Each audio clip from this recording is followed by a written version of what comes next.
بسم اللہ الرحمن الرحیم نحمدہ ونصلی علی رسولہ الکریم اما بعد السلام علیکم۔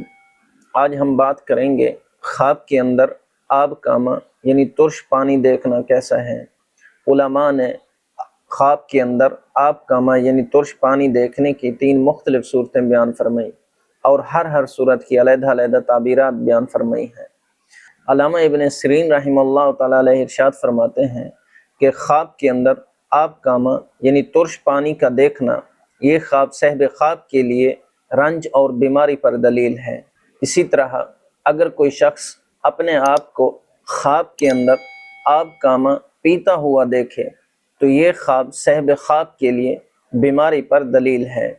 حضرت کرمانی رحمۃ اللہ علیہ ارشاد فرماتے ہیں کہ اگر کوئی شخص آب کاما کو گرتا ہوا دیکھے یا اس میں سے کچھ نہ پیا ہو تو یہ خواب دلیل ہے کہ اگر غم اور اندوہ میں مبتلا ہے تو اس سے نجات پائے گا اور اگر بیمار ہے تو شفا یاب ہوگا۔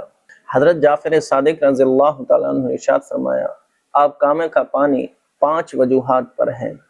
پہلی وجہ غم، اسی طرح بیماری اور حاجت اور اسی طرح جھگڑا اور عیال کے ساتھ لڑائی۔ اللہ پاک سے دعا گو ہوں کہ اللہ پاک ہمارے لیے ہمارے ان خوابوں کو باعث برکت اور رحمت بنائے۔ السلام علیکم ورحمۃ اللہ وبرکاتہ۔